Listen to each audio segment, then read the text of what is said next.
नमस्कार, आप देख रहे हैं राजस्थान तक और मैं आपके साथ हूं जयपुर ग्रामीण से विक्रांत शर्मा। राजस्थान सरकार के 4 साल कंप्लीट हो चुके हैं और 10 फरवरी को मुख्यमंत्री अशोक गहलोत अपना अंतिम बजट पेश करने जा रहे हैं। सरकार के 4 साल कैसे रहे, इन सब बातों को जानने के लिए आज हम हमारे साथ मौजूद हैं जयपुर जिले के विराटनगर विधानसभा से विधायक इंद्राज गुर्जर। सर, क्या कहना चाहेंगे, 4 साल कंप्लीट हो चुके सरकार के? देखिए, 4 साल 2018 में हमारी सरकार बनी और उसके बाद लगातार 4 साल तक हम लोगों ने काम किया और 4 साल हमारी सरकार के पूरे हो गए। 5वां बजट, जो अंतिम बजट इस कार्यकाल का है, वो 10 तारीख को पेश हो रहा है। और मैं अगर मेरे विधानसभा की बात करूँ तो निश्चित रूप से विराटनगर विधानसभा में हमने विकास के ऐतिहासिक काम किए हैं और सबको साथ लेकर के चलने का प्रयास किया है। और जो कई सालों की समस्या थी विराटनगर की, उन समस्याओं को भी काबू में करने का प्रयास किया। सर, मेरा जानने का मतलब ये था कि जो आगामी जो बजट आएगा उस पर सरकार की क्या नई नीतियाँ ऐसी रहेंगी जो आम जन के लिए लाभप्रद रहेंगी?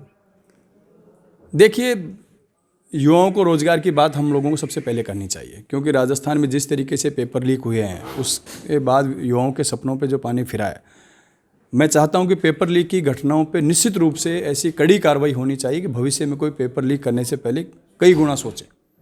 क्योंकि कार्रवाई नहीं हो रही, तह में हम लोग नहीं जा पा रहे, हम सिर्फ जो ऑन स्पॉट पकड़े जा रहे हैं उन लोगों को पकड़ रहे हैं। निश्चित रूप से जो आरपीएससी या जो आरपीएससी के अंदर से जहाँ से पेपर लीक हो रहा है या रीट के पेपर जहाँ से अंदर से लीक हुए, वो लीक कराने में किन लोगों का योगदान है, किन लोगों का हाथ है, कौन लोग उसमें शामिल हैं, उस बात पे हम लोगों को कार्रवाई करनी पड़ेगी।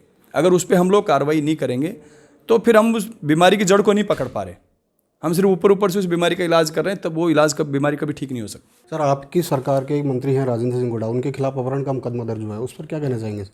निश्चित रूप से गुड्डा जी के खिलाफ मामला गलत दर्ज हुआ है। राजेंद्र गुड्डा जी ने एक महिला विमला कंवर, जो उनके पास जन सुनवाई में आती है, उन्होंने अपनी पीड़ा बताई कि एक व्यक्ति दुर्गा सिंह हैं। दुर्गा सिंह ने उनसे 3,84,000 रुपये प्लॉट के नाम पे फ्रॉड कर लिया।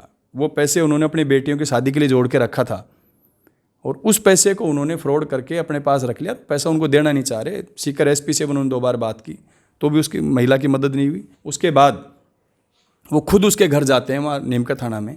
उसने, चूँकि वो व्यक्ति हमेशा ही फ्रॉड का काम करता है, उसको लगा वो नीमका थाना में नई जगह रहने लग गया कि यहाँ के लोगों को मेरे फ्रॉड का पता नहीं चले, तो उन्होंने खुद ने ये रिक्वेस्ट की, मंत्री जी मैं आपके साथ वहीं चलता हूँ और वहीं बैठ के अपन इसका निपटारा कर देंगे।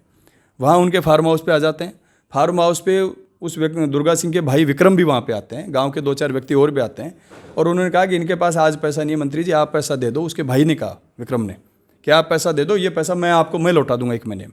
मंत्री जी ने अपनी जेब से उस महिला को, बेचारी को, गरीब महिला को पैसा दिया, क्योंकि उस महिला ने ये कहा उनको कि अगर मुझे पैसा नहीं मिला तो मैं मेरे बेटियों की शादी नहीं कर पाऊंगी, मैं आत्महत्या कर लूँगी मेरी बेटियों को लेकर के।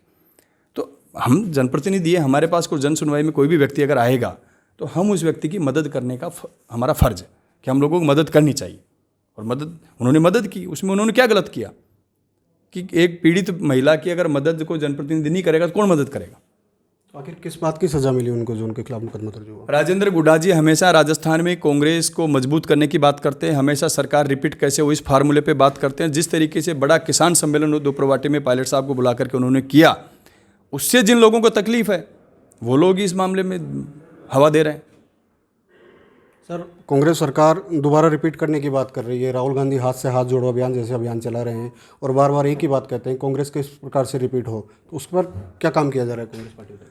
देखो, कांग्रेस पार्टी ने, पायलट साहब ने कुछ सुझाव कांग्रेस आलाकमान को दिए थे, कुछ सुझावों पे आलाकमान ने काम किया, कुछ पे अभी प्रोसेस चल रहा है और हम लोग चाहते हैं कि राजस्थान में कांग्रेस पार्टी की सरकार वापस रिपीट हो।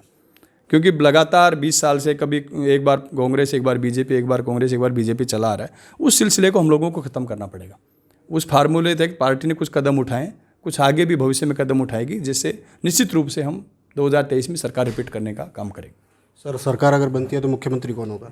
देखिए, हमेशा कांग्रेस पार्टी में कांग्रेस आलाकमान जो फैसला करता है वो हम सब लोगों को मान्य होता है। कांग्रेस आलाकमान ने पहले भी जो फैसला किया वो सब लोगों ने माना, आगे भी जो आलाकमान फैसला करेगा उसको हम सब लोग मानेंगे।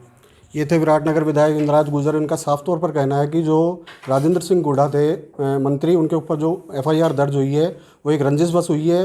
इनका साफ तौर पर ये कहना है कि उप मुख्यमंत्री सचिन पायलट की जनसभा करने के बाद उन पर इस तरह की आरोप लगाए गए और उनके ऊपर एफआईआर दर्ज करवाई गई। विक्रांत शर्मा, जयपुर ग्रामीण, राजस्थान।